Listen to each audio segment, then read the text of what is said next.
watch the Mythbusters show?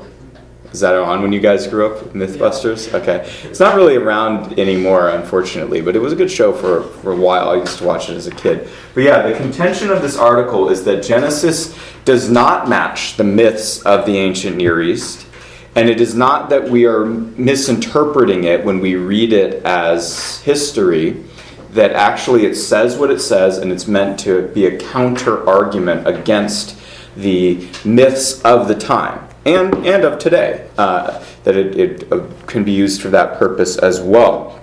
Okay, have you guys, and you don't need to be shy if you haven't, that's why we're going to have time to read it today. Has anybody read the article yet? Started working on this? Okay, you read it? Okay. You guys know any of the ways that Genesis busts the myths of the ancient Near East? What are some, there were other ones there at the time. So let me set up the problem here. If somebody's like a Christian going around on the internet, they believe the Bible, they believe what Genesis says, but then there are people who say, well, you guys are being too literalistic.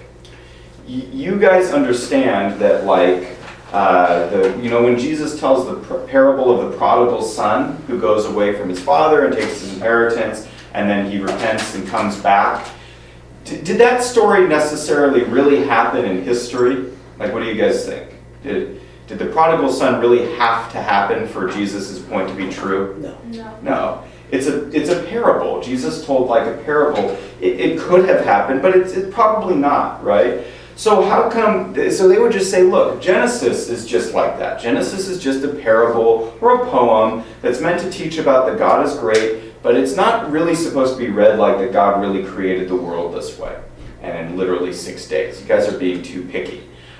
So they say you're misunderstanding it. Somebody else, young Christian, may get onto the internet and say, okay, well, there are people on here who are pointing out, or in a classroom at some point, there are people who are pointing out that, hey, look, you guys take Genesis, but the truth is there are a bunch of myths from that time. There's the Epic of Gilgamesh, there's ancient Mesopotamian myths, there's Egyptian myths of how the world was created. How do you know yours is right? Because the Epic of Gilgamesh has a flood, it has gods creating the world, it has man, it has them displeasing the gods, it has a kind of a tree of life, it mentions a serpent, and it mentions a global flood. So maybe Genesis stole the ideas, or maybe Genesis is just one among many of that time. Okay, so that's something we have to kind of think about and deal with, right? So, but the argument of this article is that no, Genesis is not written like poetry; it's written like history. Unlike these ancient Near Eastern myths, they're written as poems, and it is written in a way that brings up things in order to say, this is how it really happened, not like how you're thinking in these other stories. Okay, so let me go over to the kind of last part of the article and point out a few things here. So it is true. Moses does bring up things that sound like ancient Near Eastern myths, but he brings it up to say, no, this is how it really happened. The ancient Near Eastern myth is wrong. But here's how they kind of look. Alike.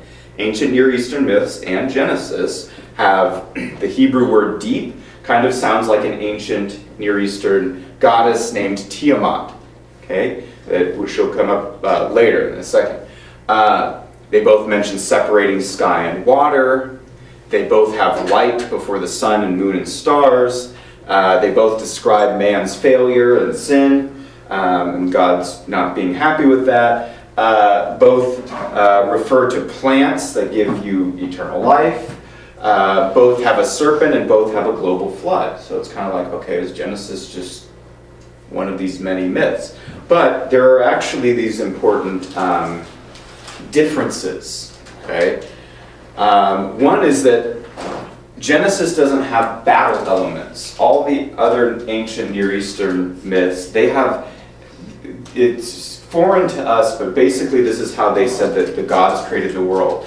That the gods are kind of part of the physical world, and that they started fighting each other, And they, in their fighting, they overcame like a dragon, or, overcame the god of the sea, and then kind of tamed it and put it in its place, and these things like this. So they're fighting each other. Another one is that you mentioned Tiamat.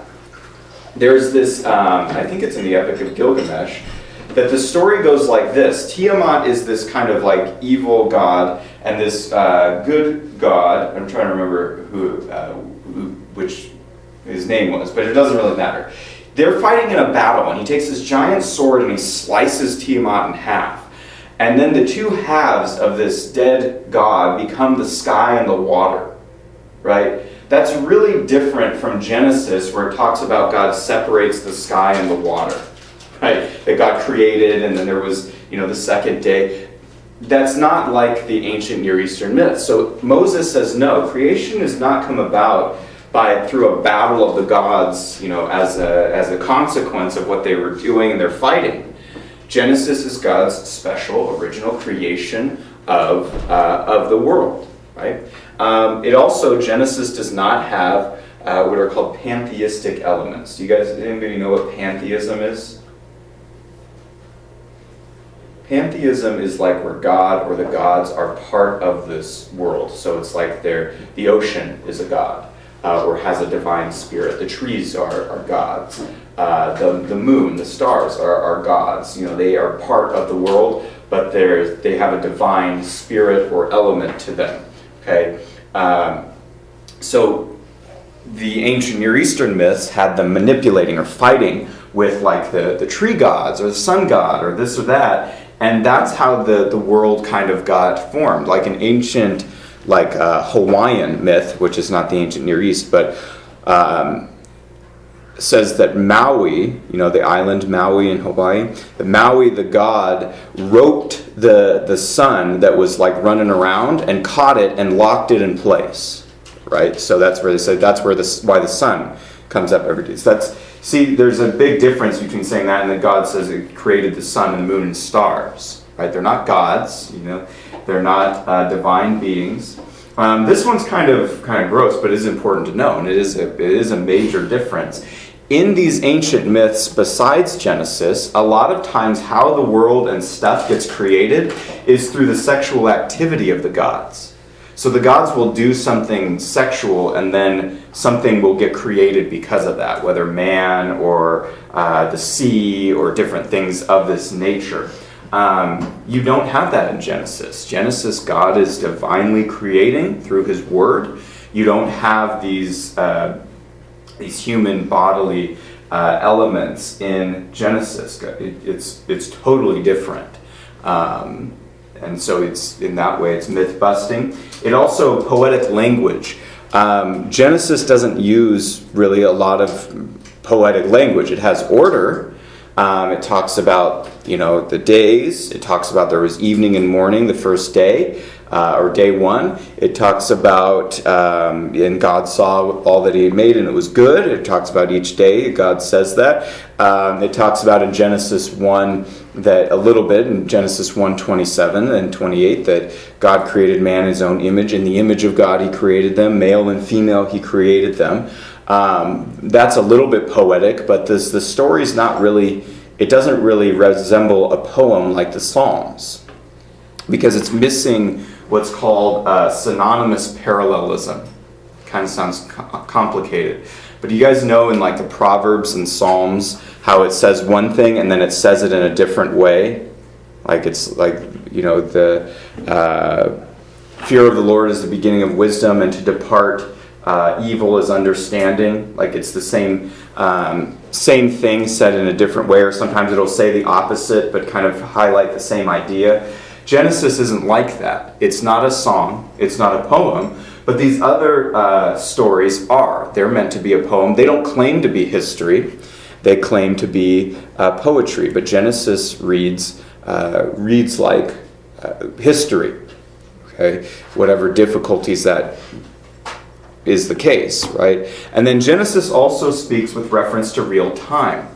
The other ancient Near Eastern myths, they kind of just set up the seasons, but I think I told you guys that these most of like other worldviews besides like the Bible throughout history, we're used to thinking, because of the influence of the Bible, as history having a beginning and moving forward toward a goal, right? That's a very Christian, biblical kind of way of thinking. But in most of world history, for thousands of years, they thought more in terms of cycles. Everything just happens in eternal cycles, just kind of like the seasons, okay?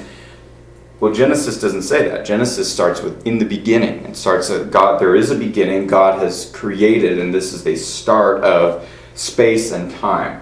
Okay, so it's in the beginning, and then it refers to all the days. And it doesn't say there was evening and morning the first day. It says there was evening and morning day one. Okay, which establishes the time. So Genesis is kind of like the ancient Near Eastern myths, but their differences are more important than the similarities. So these can help you answer question 4. Any questions on that, or things you guys want me to clarify or elaborate on that? Does that make sense? Okay. And you don't have to have every single one of those, by the way. You can have a few of them, 3 of them or something like that. That's fine. But basically that, so sometimes people are like, well, how come God couldn't have just told them that he used evolution because they wouldn't have understood it at the time? Actually, the ancient Near Eastern myths used kind of similarly like evolutionary ideas, that man or the gods evolved. I don't think I showed you guys yesterday, but there's this Egyptian creation myth where it shows the Egyptian gods pouring a bunch of water onto the earth into this kind of chaotic, like organic sea, and that's where everything kind of comes out of, like in kind of an evolutionary process. They also had the cosmic egg theory. This is the Egyptians. You guys know what an egg is, but the cosmic egg theory is that the world developed like a chicken within an egg, right? So that it grew into a state of completeness. Okay, so that's kind of like evolution. They also were materialists and naturalists, even though they believed in the gods oftentimes as well. Okay, so any questions on number 4? Okay, you guys are welcome to write these things down as we go, or clarify or ask any questions. It's definitely open for that. But let's look at question number 1, and this is answered through the notes that we looked at yesterday. And you don't have to say it word for word as it was written in the notes. I just want to make sure that you guys get the main idea. Okay. So the question is, or the prompt is, to define materialism, naturalism, and Darwinism. Okay, let's do some review from yesterday. What is materialism? And it's in the word, so it should help. Go ahead, Patrick. The doctrine that nothing exists except matter and its movements and modifications. Matter is the ultimate and fundamental reality. Okay, yep. Matter is the ultimate reality. So you guys get that. It's that there's only the physical stuff of this universe, right? There's no God, it's divine, supernatural being. There's no soul. There's no mind. We may have a brain and a body, but it's whatever this world is made of. You guys understand that? So the Bible doesn't deny physical matter. We're part of this world, but it says that there's more to it than that. God created that we have a non-physical part of us that can think, reason, and know God. Okay, so materialism, yes, you can sum it up as where they believe matter is the ultimate reality. Okay, makes sense? Any questions on that? Okay. What's naturalism? Close cousin. Yeah, Timothy? Everything that exists from natural priorities. Properties, I think is the word there, but... Properties, processing, causes. Yeah. Okay, that's true. Okay, so naturalism, what I'm wanting you guys to understand about that is it's denying any element of the supernatural. Okay, you guys understand that? So like when we say the supernatural, we mean beyond natural, like God divinely creating the world out of nothing. That God is a supernatural being, right? He's not like a force like gravity that God created, like which is a natural law. Okay?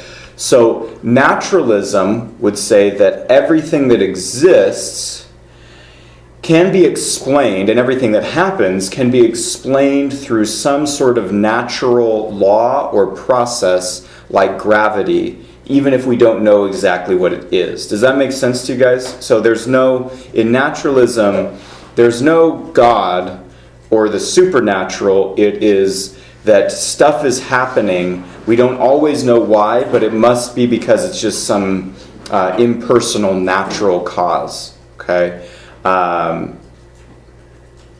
So is that, you guys understand that? That makes sense? Okay. And so naturalism is closely tied with materialism. They usually go together because they usually say matter is the ultimate reality and everything that happens in matter is just natural causes. So let me ask you guys this. If a naturalist, if you prove to them the fact that Jesus of Nazareth rose from the dead, what would the naturalist think about that event? So they think everything happens just for a natural reason, even if we don't know what it is. Even if you prove to them that Jesus of Nazareth rose from the dead, what would the naturalist think about that if they still hold on to their worldview? Yeah, go ahead. I would say that they would just think it just happened. There's no explanation to it. Yeah, they would say it just happened. They would say we just don't know why it happened. They would say that's weird. Yeah. Sometimes people must rise from the dead and we don't know exactly why yet, but it must be because there was some sort of natural cause at work, right? It's not that, God raised him from the dead or that he, died and rose again for our sins and to pay for our sins and for our justification. You need the God's explanation of that and God's worldview of that. Yeah, that's fine. Okay, so that's why it's important to recognize these views for what they are, because it's not just enough to prove to someone biblical facts, because even if you prove to someone the resurrection, it doesn't mean that they will repent and believe if their worldview is not changed. They need to have their minds changed by the Holy Spirit. Okay, does that make sense? So naturalism, everything happens according to natural processes and nothing else. Okay, those two worldviews have been around for thousands of years. Ancient peoples have argued for materialism or naturalism in the days of Moses and the days of the Old Testament, the days of Jesus, the days of Paul, and down to today. People believed in evolution prior to Darwin. Did you guys know that? People believed in evolution historically prior to Darwin. But Darwin, he makes a unique addition, a unique contribution. So let's talk about what is Darwinism, about 170 years old? Yeah, go ahead, Macy. Darwinism is a naturalist, materialist philosophy translated into the scientific idiom to argue evolution through the mechanisms of creative natural selection and gradualism. Okay, very good. It's all correct, but it's a mouthful, right? So it's maybe complicated, right? So Darwinism, the big thing that you need to know about Darwinism is it's not science. It's philosophy. Okay, and I'll show you why. Darwinism takes these two ideas, naturalism and materialism, and puts them into the language of what? That people will kind of believe. It's put into the language of modern what? Science. Science, yeah. So it's science sounding. And then he provides, here's the mechanism of how I think that works. Okay? That's important. Now Darwinism is put into this philosophy is put into the language of the scientific. Okay? Now Darwin's theory, he pointed out something that was true, but then took a leap that was not correct to conclude something that was false. Okay, Darwin's theory or understanding of natural selection is partially Correct. We talked about this yesterday, right? Natural selection has people have recognized this in breeding animals for thousands of years. What is like natural selection besides the evolutionary part that Darwin adds? What's going on with the idea of natural selection? Yeah. It like says death is like the number one thing to like keep going. That's true, but in death, yeah, there's different animals or species that are dying out and no longer contributing to the next generation, right? So the species change. That's fine. Yeah, that's good. Sophia, what do you? It's like a survival of the fittest. If you can't make it, you don't live. And then you see how the creatures adapt to their new environment as time goes throughout. Okay, and that's fine, and that's true. Your answer is good. I mean, that's okay to believe that. Like there are different types of horses and things like that. Hudson, were you raising your hand? I was gonna say. Okay, say the same thing. Yeah, Patrick. Well, kind of like says like you need to like kill another thing to survive and to keep going. Well, I guess you could take it that way, but really it's it kind of the harmless or the like innocuous way of natural selection that is true kind of works like this. So if we take a bunch of cats, okay, and they live in this area that's really cold, and all these cats live there. They're going to mate with each other and produce kittens. Not all of them are going to survive for whatever different reasons. But let's say it's really cold there. And the cats with the long hair do better in that environment because their long hair protects them from the cold, and then they can have more babies. Those babies are more likely to live and keep reproducing. But some of the other cats that have shorter hair, they don't survive as long. After a while in that area, the species will adjust or adapt, and you'll have more cats with long hair, right? And less cats with short hair. That's all fine. Animal breeders have known that for thousands of years. And so they try to breed different things like, we have like horses, donkeys, zebras, stuff like this. So we can kind of see, okay, there's, they look similar, kind of like wolves, dogs, coyotes, stuff like that. But there are limits to that, right? Now that's all fine. But what Darwin did was this. This is what's tricky about this. He did this with observing the beaks of finches. Okay, Darwin said, okay, through that process where information gets deleted, stuff can get added so that things can become something else. So my example with the cats was Darwin would say in that narrowing down process that happens through animals dying, somehow in there, a cat could eventually become something else like a dog through that process of deleting information. So Darwin took the fact or the idea of natural selection, which you see in breeding and stuff like this, and he said through that new species, new kinds can be created. And then he said we all must have evolved this way from a common ancestor. Okay, so do you see what Darwin did is he added something. He said that new information could be added when really it can only be taken away. Does that make sense? So it's like, with my cat example, there's less genetic information there. But Darwin says somehow just because there's less, now a cat eventually could become a dog. Well, that's just not the case, right? He didn't say that, but that was what his theory would require, right? Is that a cat could become something else, right? Let me give you guys an example. Anybody have like a Chihuahua or something? No? Okay. You do? Okay. It's kind of like one, yeah. Okay. Could a Chihuahua mate with a Great Dane? They're both dogs. Right? Yeah. Maybe the genetic, but you see the problem, right? That even within the dog kind, there are limits that you cannot go beyond that, right? So, but what Darwin's evolutionary theory, Darwinism, would require us to believe is that that not only can you go beyond that, but things can become their opposites. That things can add in somehow genetic information that's not there. That's logically not true. That's scientifically not true. But the tricky thing about Darwinism is it speaks in scientific language that kind of seems to make some sense. And it uses, this is often how error works, is it uses something that's true, then to conclude something that's, to borrow from that, then to conclude something that's false. Okay? So Darwin's big thing is what I call creative natural selection. It's not just natural selection where animals die off and the species changes over time. It's that new stuff is added so that things become a different kind. Does that make sense to you guys?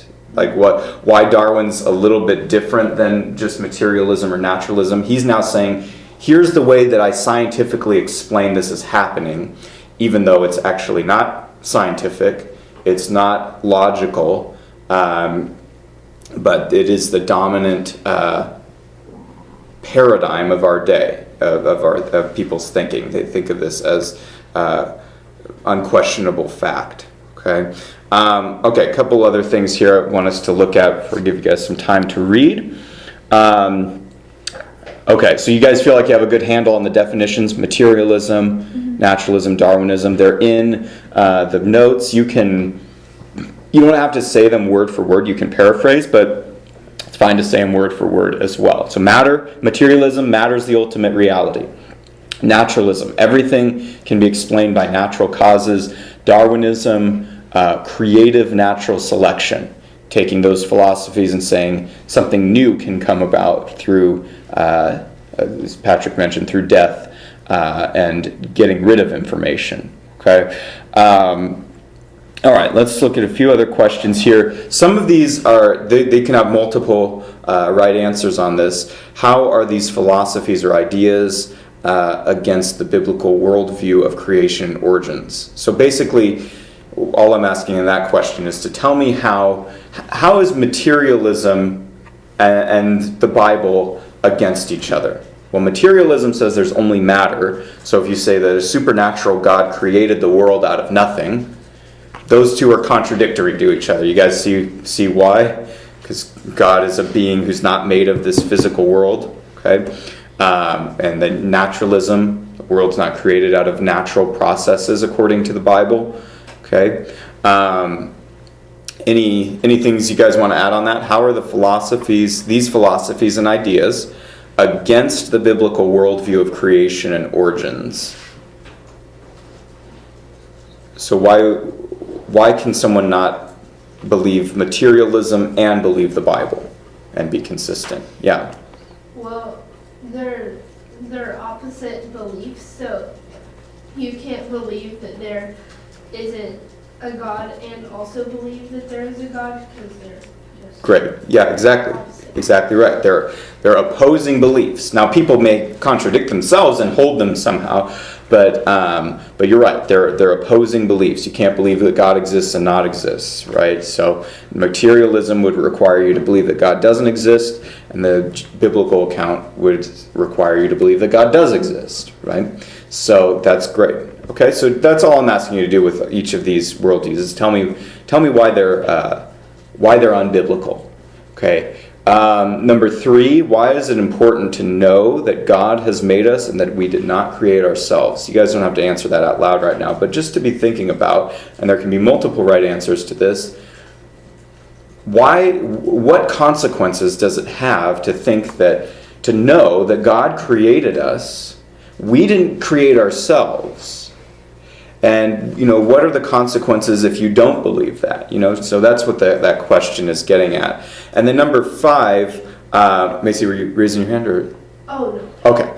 And then number 5 is how can this knowledge, stuff that we're learning and talking about, be used to defend biblical truth and reach unbelievers with the gospel? So you may be talking to someone who's a Christian, who may read, some of this stuff and on the internet or hear something, and they may be unsure.